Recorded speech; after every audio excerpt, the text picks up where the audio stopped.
Bonjour à tous, c'est Nathalie Sayut pour le podcast Comme et Projet, le podcast qui veut vous aider à bien communiquer sur les projets qui vous tiennent à cœur. Je suis très heureuse de vous retrouver pour cet épisode 43. Et cet épisode 43 est d'abord précieux, puisque ça fait un petit moment que je n'avais pas enregistré de podcast, ça me manquait un peu. Et puis il est précieux parce que je viens vous parler de tous ces autres. Vous le savez, vous ne le savez pas, mais pour moi, les autres, c'est le cœur de la raison de vivre. S'il n'y a pas les autres, si on n'est pas en interaction avec tous ces gens qui sont sur Terre, autour de nous, près ou loin, la vie n'a pas tellement d'intérêt. Donc, forcément, c'est quand même un sujet de prédilection qui va revenir souvent. Ça tombe bien parce que je viens vous parler, en fait, de cette nécessité que nous devons nous appliquer, d'enlever nos filtres pour mieux comprendre les filtres de tous ces autres. Je m'explique. Bien sûr, quand nous parlons de quelque chose qui nous touche, nous en parlons avec ce que nous avons appris de la vie, notre expérience, nos peurs, nos failles, nos envies, notre énergie. Et forcément, cette recette un peu qui nous est propre, qui est réellement unique, marque très fortement la manière dont on va exprimer les choses. Et en matière de communication, la manière dont on va vouloir parler de son projet d'entreprise, de sa campagne politique, ou bien de l'intention qu'on a à travers l'objet d'une association. Évidemment, c'est avec ces filtres qu'on a construit notre envie, notre ambition, et ça fait partie de notre histoire. C'est ce qui permettra aussi de construire ce qu'on appelle le storytelling, parce qu'on va partir de l'énergie, de l'intention des uns et des autres pour raconter la meilleure histoire qui soit, et pour aller toucher tous ces autres. Mais justement, à propos des autres, il faut aussi comprendre que parfois, nos meilleurs atouts, c'est-à-dire notre sincérité et l'envie qu'on a d'avancer, peut être aussi notre meilleur ennemi.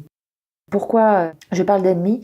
Parce que quand il est question de projets qui nous touchent à ce point, que l'on porte à ce point, qui sont au fond de nous, on en oublie la réalité de tous ces autres qui sont en face de nous et dont on a besoin pour réussir. On oublie la réalité de ces autres et on n'a que la nôtre, très forte, qu'on a du mal à analyser et qui nous met un peu un bandeau sur les yeux. Ou plutôt, on va dire des boules qui est, c'est-à-dire ça nous empêche d'utiliser ce qu'on appelle l'empathie. C'est très compliqué de faire preuve d'empathie lorsqu'on parle de son propre projet, parce qu'on est rempli de ce que l'on veut faire. Et un plan de communication, c'est ce qui va vous aider à comprendre la situation de manière peut-être un peu plus objective pour les salariés qui sont autour de vous, pour les acteurs et partenaires de votre association, pour les adhérents, pour les gens que vous voulez aller voir. Et la communication, ce sera cet exercice un peu rigoureux de vous éloigner de l'émotion pour vous pencher un peu sur tous ces autres qui ont des intentions, des envies, des craintes, des doutes, des expériences qui sont différentes des vôtres et qui n'ont pas forcément les mêmes filtres et qui ne reçoivent pas ce que vous envoyez comme vous pensez qu'ils le reçoivent. J'en fais actuellement l'expérience puisque développant mon activité de conseil en com pour devenir la DIRCOM d'une manière externalisée auprès de plusieurs clients, je vois naturellement ce qui m'anime et je suis en train de travailler à repartir du besoin des gens pour inverser la tendance parce que ça fait partie de la logique de construction de l'offre. Voilà. Donc c'est vrai que c'est pour ça que je vous en parle aussi.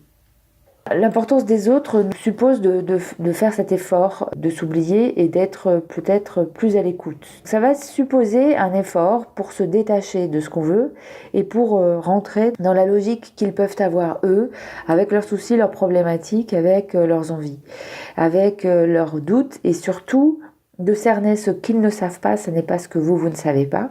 Ce qu'ils ne veulent pas, ce n'est pas ce que vous ne voulez pas. Même si instinctivement vous avez envie qu'il y ait beaucoup de similitudes entre vous et eux, comprenez qu'il y a très peu de similitudes en fait et que chaque histoire est très respectable et très différente de la vôtre et que vous ne pouvez pas l'écraser sous prétexte que vous êtes rempli de votre histoire.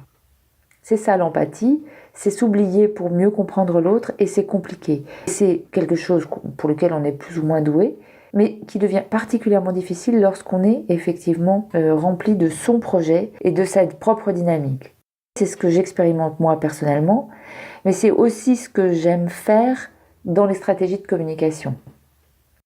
C'est un peu comme si vous rentriez dans une soirée avec plein de gens que vous ne connaissez pas tellement, mais qui vous sont plutôt sympathiques. Et vous rentrez d'une journée de travail. Et donc, je vous propose dans l'entrée de laisser votre manteau, et avec votre manteau, de laisser vos envies, votre perspective, tout ce que vous avez vécu dans la journée, ou toutes les envies, et tout ce que vous avez envie de faire plus tard.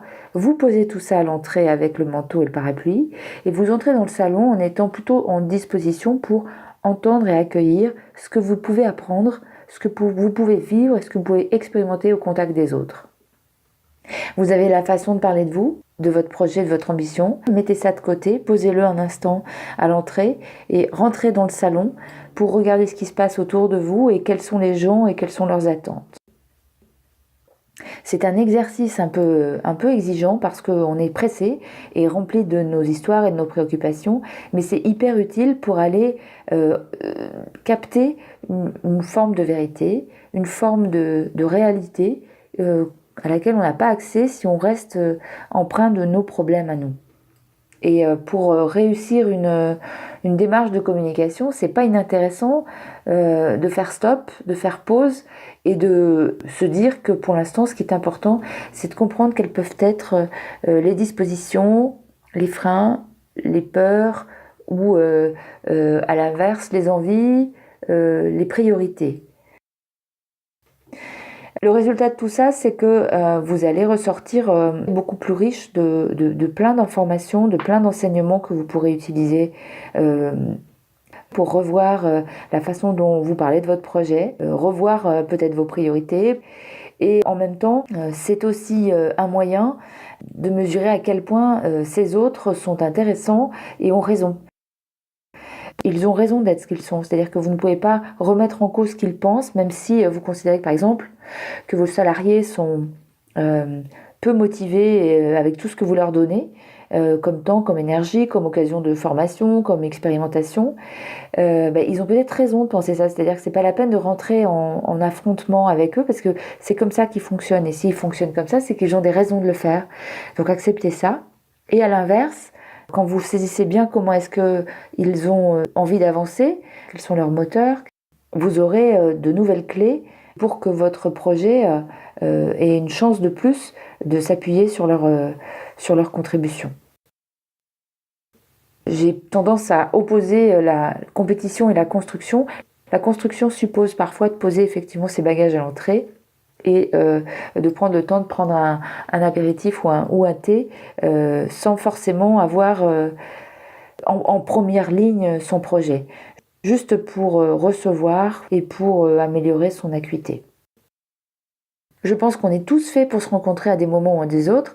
Je dis simplement que si vous gardez vos filtres, vous perdez des occasions de rentrer en contact réel avec les autres, et ça tombe mal parce que ces autres font partie de votre réussite et de la réussite surtout de votre projet. Seul, on ne peut rien. Voilà, c'est aller plus lentement et plus loin, comme dit le vieil adage.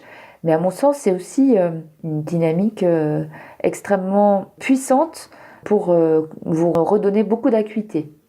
Une fois que vous avez fait cet effort, je pense qu'il est plus facile d'aller vers la notion de projet partagé. Et je maintiens que c'est quand même la meilleure définition qu'on puisse avoir d'un projet, c'est de le partager avec les autres. Voilà, c'était ce que je voulais vous dire aujourd'hui. Comment est-ce que je vais appeler cette édition ? Je ne suis pas persuadée d'avoir un nom bien opportun. Peut-être que je ferai un petit clin d'œil avec la notion de valise posée à l'entrée. C'est fini pour aujourd'hui. Je vous dis à très vite. C'est promis, je serai beaucoup moins lente pour faire un prochain podcast. En attendant, je vous invite à vous abonner. C'est très important de vous abonner, de préférence sur iTunes ou sur l'appli podcast de Apple. C'est ce qui prime le plus en matière de visibilité. Si vous êtes sous Android, il y a énormément de plateformes d'écoute de podcasts que vous pouvez télécharger. Et puis SoundCloud, qui aussi est un bon moyen d'écouter. Donc où vous soyez, abonnez-vous, mettez des évaluations. Et puis donnez-moi vos feedbacks aussi. Moi, je suis tout à fait preneuse. Quels sont les numéros que vous préférez ? Pourquoi ? Il paraît que je souris pas assez, il faut que je sourie plus. Ça se voit, ça s'entend. C'est pas toujours simple pour moi de sourire parce que je suis convaincue ou concernée ou concentrée sur le sujet.